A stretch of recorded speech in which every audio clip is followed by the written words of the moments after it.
तुम्हाला खोटं वाटत असं ते म्हणजे बोगदे पडलेत माझ्या पत्र्याला.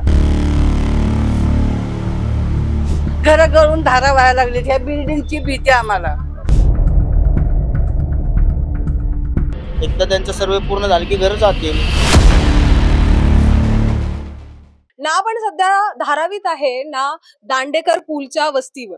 आता सध्या आपण आलेलो आहे महात्मा फुले वाड्याच्या आसपासच्या परिसरात असलेली ही वस्ती आणि तुम्ही बघू शकता की किती बारीक वस्ती आहे. इथं बरेचसे नागरिक राहतात, बराच त्रास होतोय आणि 200 कोटी रुपये काढलेले आहे ही वस्ती वितरण करण्यासाठी, इथं यांना हटवून नवीन घरं देण्यासाठी आणि अजूनही महानगरपालिकेचे लक्ष नाही. आपण इथं राहणाऱ्या स्थानिक लोकांकडूनच जाणून घेऊया त्यांचा त्रास सध्या कसा चालू आहे. वस्ती अजून हलवण्यात गेलेली नाहीये. इथं राहणाऱ्या स्थानिक नागरिक पण आहेत, आपण त्यांच्याकडूनच जाणून घेऊया. दादा, तुम्हाला काही सांगितलं याच्या आधी की वस्ती काढणार आहे, तुम्हाला घर देणार आहे? ते 92 ला झाला होता ना.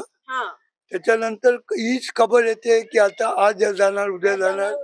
हा, हेच खबर आहे. आणि तुम्हाला काय बोलले, घर देणार आहे का पैसे देणार? दोन्ही पण देणार आहे, दोन्ही घर पण आणि देणार. पैसे. ओनरला दोन्ही पण देणार. Owner only. अच्छा, आणि ते पैसे कसे डिसाइड करणार आहेत आता? अजून काही डिसाईड नाही झाले. अच्छा, अजून काही डिसाईड नाही केले.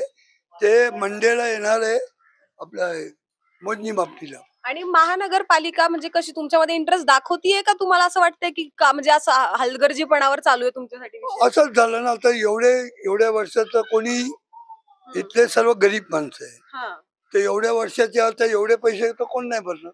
बरोबर आहे. आता ते जो फैसला करेल तेच होणार आहे. आणि मग किती दिवसापासून फिरवताय तुम्हाला? किती वर्ष झाले या छोट्याशा जागेमध्ये तुम्हाला राहावं लागतं? 2-3 वर्ष झाले. 2-3 वर्ष झाले.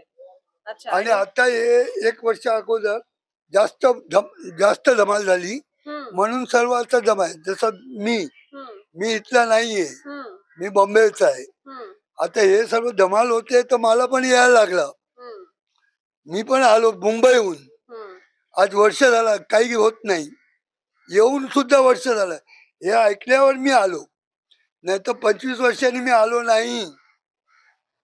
आणि या घाणीमध्ये राहणं खूप अवघड आहे सध्याच्या परिस्थितीत. लहान लहान लेकरं पण इथं आपण बघू शकतो, लहान लहान मुलं आहेत. सर्व आहे, पण आता काय करणार काय? एवढ्या घाणीमध्ये ताई कसं म्हणजे लहान मुलांना सांभाळणं वगैरे कसं अवघड आहे का? कसं अवघड आहे? खूप अवघड है हमें। नहीं, कितना मुश्किल होता है आपको बच्चों को संभालना इतनी बहुत गंदगी मुश्किल में? होता है, मच्छर गिन सब होते हैं इधर। मच्छर होते हैं, तकलीफ होती होगी इस चीज़ हाँ, की सब सारी? होती है। अच्छा. आता काय वाटतं तुम्हाला, पण ह्या घाणीमध्ये राहून म्हणजे तुम्हाला काय वाटतं, महानगरपालिकेने लक्ष द्यायला पाहिजे की नाही अजून? आता काय देणारच आहे. शिरा लागलेत मावशी. आता देणारच आहे सगळे लक्ष. आता काय होणार आहे? आता अजून आज चाललंय त्यांचं सर्वे. सगळा सर्वे झाल्यावर सगळे घर जाणारच आहे. एकदा त्यांचं सर्वे पूर्ण झालं की घर जातील. आता काल पण ते भुजबळ येऊन गेलेत मंत्री. त्यांनी सांगितले सगळ्यांना, महानगरपालिकेच्या अधिकाऱ्यांना, की लवकरात लवकर सर्वे करा. आता काय माहिती काय होते. आणि रोगराईचं काय म्हणत होते आजी तुम्ही? भरपूर आहे इथं मच्छर मच्छर व्हायला लागलेत ताई. लेकरं लहान लहान आहेत. सगळं दवाखान्याची भर कोण घालेल एवढ्या घाणीमध्ये राहून. आता अख्खा आयुष्य काढलं. 50-60 वर्ष झाले इथं राहतोय लोक. घर गळून धारा व्हायला लागली. ह्या बिल्डिंगची भीती आम्हाला.